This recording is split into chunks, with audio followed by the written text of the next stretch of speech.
안녕하세요. 안녕하세요. 네, 만나 뵙게 돼서 반갑습니다.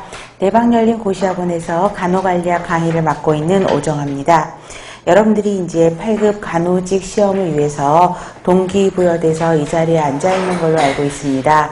여러분도 이제 새롭게 도전하고 있는 여러분들을 만나게 됐고요. 또 저랑 함께 호흡을 맞춰가면서 3개월 동안 간호관리학을 함께 공부하면서 진행할 계획입니다. 먼저 간호관리학 국가고시하고 간호관리학 우리 공무원 시험하고 일단 비교를 한다 그러면 예전에 간호관리학 국가고시 문제를 보시면 35문제로 지금 현재 문제가 바뀌어져 있어요. 그런데 여러분들이 이제 국가고시고요. 그 다음에 우리 공무원 시험에서는 토탈 몇 문제죠? 20문제로 되어 있죠. 그래서 보시는데 가장 여러분들이 궁금해하시는 게 뭐냐면 간호사, 간호역사, 그렇죠? 그래서 간호세계사와 한국사, 한국간호사에 대한 문의가 가장 많습니다. 그래서 선생님 이거를 꼭 공부해야 됩니까? 라고 이야기를 하는데 공무원 시험에서는 간호사에 대한 거는 나오지는 않습니다. 예전에 지방에서 한 번, 두 번 정도는 나왔던 적이 있어요.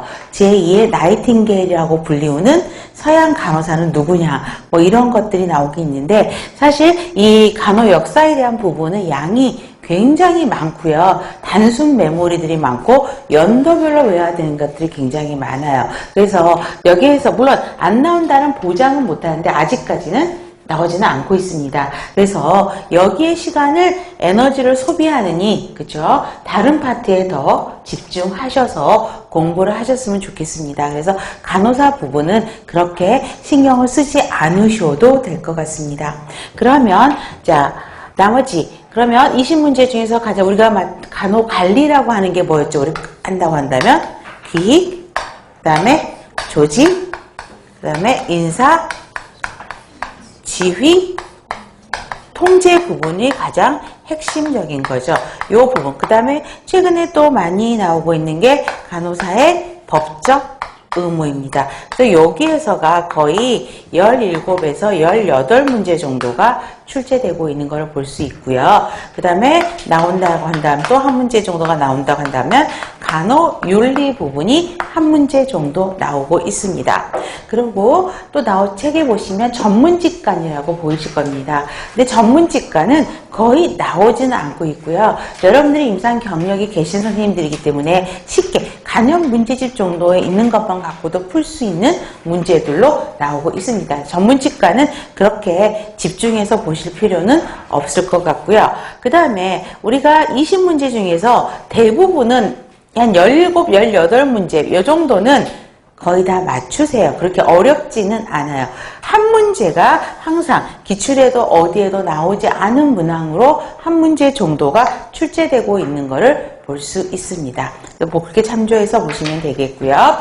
그 다음에 여러분들이 이제 지금 시험 자세, 준비 자세로 본다면 동기부여가 가장 중요할 것 같다는 생각이 들어요.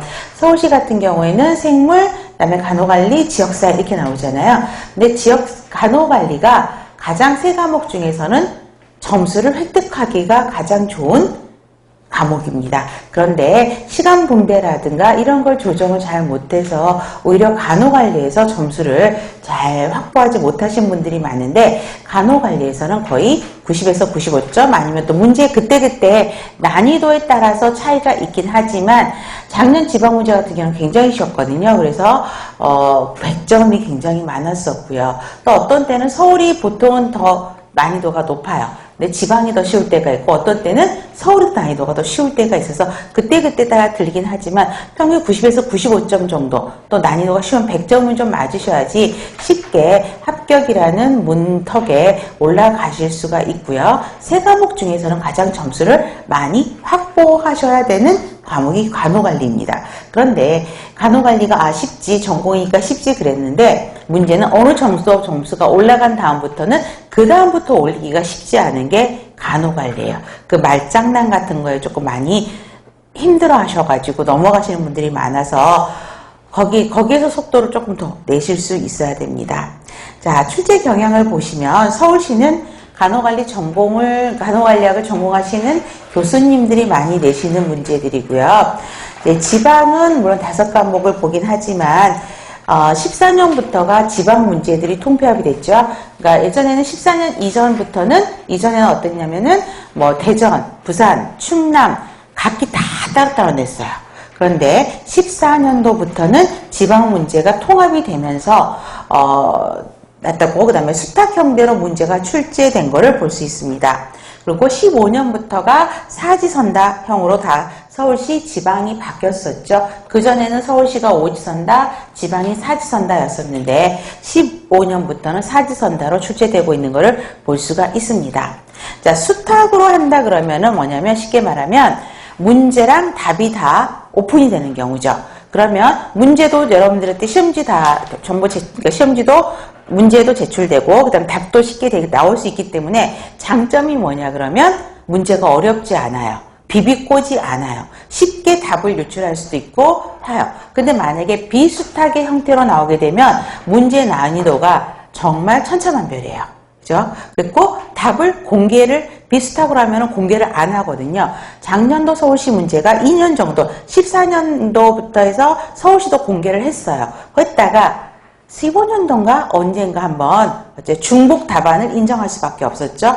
그러다 보니까 또 비난 여론들이 많아지게 되죠. 그러다 보니까 서울시가 작년에 공개를 안 했어요. 왜? 공개를 하게 되면 계속 비비꽃 문제가 자꾸 나오면서 저희들이 이제 제기를 하잖아요. 그러다가 중복 답안을 인정하게 되면 학생들의 문제에 대한 원망이 조금 많아지게 되죠. 그러다 보고서 서울시가 문제를 공개를 안 하면서 올해도 서울시는 문제와 답을 공개를 안 하게 되죠. 지방은 계속 수탁 형태로 문제가 나오는 걸 볼 수 있습니다. 그래서 그런 걸 참조해서 여러분들이 보시면 되겠고요. 최근의 문제 흐름으로 보면은 병원계, 의료계의 시대적인 흐름의 변화와 관련된 문제들이 많이 있습니다. 그래서 그 평가 인증을 받기 시작하면서 의료기관 평가 인증과 관련된 문제가 굉장히 많이 출제가 됐고요. 또 의료기관 평가 인증원에서 제일 우선순위로 제시하고 있는 게 뭐였었죠? 환자 안전에 관한 것이죠. 그래서 상급 종합병원의 환자 안전 문제, 그 다음에 간호단위 관리에서 안전관리 활동에 대한 문제들이 출제가 되어 있는 것을 볼 수 있습니다. 그래서 그런 흐름에 맞춰서 여러분들에게 설명을 해드릴 거고요.